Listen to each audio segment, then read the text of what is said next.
പ്രത്യേക അന്വേഷണ സംഘവുമായി ബന്ധപ്പെടുമ്പോൾ കിട്ടുന്ന പുതിയ വിവരങ്ങൾ എന്താണ്? സിദ്ദിഖിന് സുപ്രീം കോടതിയിലേക്ക് പോകാനുള്ള ഒരു സാവകാശം കൊടുക്കുകയാണോ അന്വേഷണ സംഘം?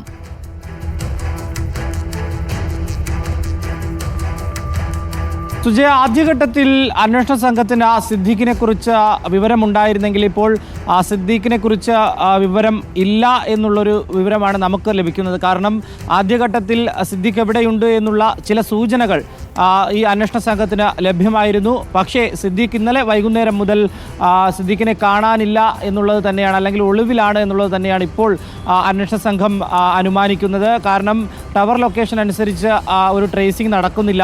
അദ്ദേഹം ഏറ്റവും അവസാനം എവിടെ ആയിരുന്നു എന്നുള്ളത് പോലും കൃത്യമായിട്ട് അന്വേഷണ സംഘത്തിന് വിവരം ലഭിച്ചിട്ടില്ല എന്നുള്ളതാണ്. എന്തായാലും തിരുവനന്തപുരത്ത് നിന്ന് മ്യൂസിയം സ്റ്റേഷനിലെ CI ഉൾപ്പെടെയുള്ള സംഘം അല്പസമയത്തിനകം കൊച്ചിയിലേക്ക് എത്തുമെന്നുള്ളതാണ്. ഇവർ കൊച്ചിയിലേക്ക് എത്തുന്നത് സിദ്ദീഖിനെ അറസ്റ്റ് ചെയ്യുകയാണെങ്കിൽ തിരിച്ച് തിരുവനന്തപുരത്തേക്ക് കൊണ്ടുവരിക എന്നുള്ള ഉദ്ദേശം മാത്രമാണ് ഇവർക്കുള്ളത്. ഇവർക്ക് കൊച്ചിയിൽ പരിശോധന നടത്തുവാനോ അല്ലെങ്കിൽ മറ്റ് അന്വേഷണ സംവിധാനത്തിലോ വേണ്ടിയല്ല ഇവർ പോകുന്നത് എന്നുള്ളതാണ്. എന്തായാലും പ്രത്യേക SIT ടീം ഉൾപ്പെടെ കൊച്ചിയിൽ അവിടെ ഉണ്ട്, പൂങ്കുഴലി ഉൾപ്പെടെ അവിടെ ഉണ്ട്. പക്ഷേ ഈ സിദ്ദീഖിനെ അറസ്റ്റിലാവുകയാണെങ്കിൽ തിരുവനന്തപുരം കോടതിയിലേക്കാണ് എത്തിക്കേണ്ടത്.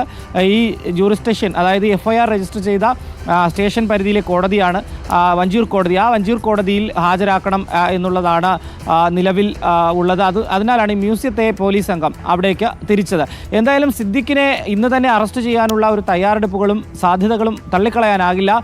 കാരണം സിദ്ദീഖ് കൊച്ചി വിട്ട് അല്ലെങ്കിൽ എറണാകുളം ജില്ല വിട്ട് പുറത്തേക്ക് പോകുവാൻ വേണ്ടി സിദ്ദീഖിനായിട്ടില്ല എന്നുള്ളതാണ്. സാധാരണ ഒരാൾക്ക് രക്ഷപ്പെട്ടു പോകുമ്പോൾ സിദ്ദീഖിന് പോകാൻ കഴിയില്ല എന്നുള്ളതാണ്. എന്തായാലും വിമാനത്താവളങ്ങൾ വഴിയൊന്നും പോകാൻ സാധ്യതയില്ല എന്നുള്ളതാണ് അന്വേഷണ സംഘത്തിന് ലഭിച്ചിരിക്കുന്ന വിവരം. കാരണം കഴിഞ്ഞ ദിവസങ്ങളിലൊക്കെ തന്നെ സിദ്ദീഖ് കൊച്ചിയിലുണ്ടായിരുന്നു. കബീർ പൊന്നമ്മയുടെ മരണവുമായി ബന്ധപ്പെട്ടൊക്കെ തന്നെ കൊച്ചിയിലുണ്ടായിരുന്നു. അതിനുശേഷം ഒരു ദിവസം മാത്രമാണ് സിദ്ദീഖിൻ്റെ മുന്നിലുണ്ടായിരുന്നത്. ആ ദിവസങ്ങളിൽ കേരളത്തിലെ ഏതെങ്കിലും വിമാനത്താവളത്തിൽ നിന്ന് മറ്റ് രാജ്യത്തേക്ക് കടന്നിട്ടുണ്ടോ അല്ലെങ്കിൽ മറ്റ് സംസ്ഥാനത്തേക്ക് പോയിട്ടുണ്ടോ എന്നതടക്കമുള്ളവ പരിശോധിക്കുന്നുണ്ട്. പക്ഷേ അത്തരമൊരു പരിശോധനയിൽ ഇല്ല, അതിനുള്ള സാധ്യത കുറവാണ് എന്നുള്ളതാണ് അന്വേഷണ സംഘത്തിന് ലഭ്യമായിരിക്കുന്ന വിവരം. അങ്ങനെയാണെങ്കിൽ സംസ്ഥാനത്ത് തന്നെയുണ്ട്. ഏറ്റവും കൂടുതൽ പ്രതീക്ഷ നൽകുന്നത് അന്വേഷണ സംഘത്തിന് കൊച്ചിയിൽ തന്നെയുണ്ട്. കൊച്ചിയിൽ പക്ഷേ എവിടെയാണ് എന്നുള്ളതാണ്. പക്ഷേ വല വിരിച്ചുള്ള അന്വേഷണം ആണ് ഇപ്പോൾ നിലവിൽ നടക്കുന്നത്. അതിന് യാതൊരുവിധ സംശയവുമില്ല. കൊച്ചിയിലെ സിറ്റിയിലെ മുഴുവൻ പോലീസ് സ്റ്റേഷനുകൾക്കും അലർട്ട് നൽകിയിട്ടുണ്ട്.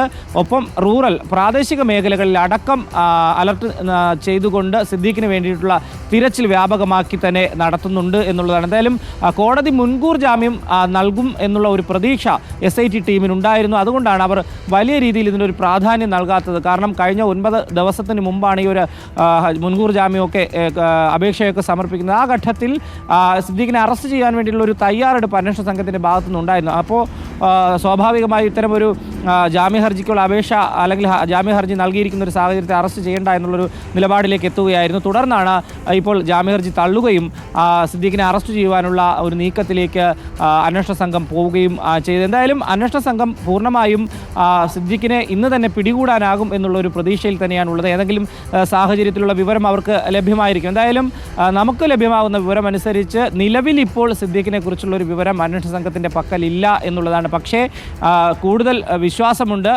അതായത് അന്വേഷണ സംഘത്തിന് വലിയ വിശ്വാസമുണ്ട് ഇന്ന് തന്നെ പിടികൂടാൻ കഴിയും എന്നുള്ളത്. സുജയ. ഓക്കെ, റിനു ശ്രീധറാണ് വിവരങ്ങൾ നൽകിക്കൊണ്ടിരിക്കുന്നത്. പരാതിക്കാരിക്കെതിരായ വാദങ്ങൾ തള്ളിക്കൊണ്ടാണ് ഇപ്പോൾ മുൻകൂർ ജാമ്യം നിഷേധിച്ചിരിക്കുന്നത്.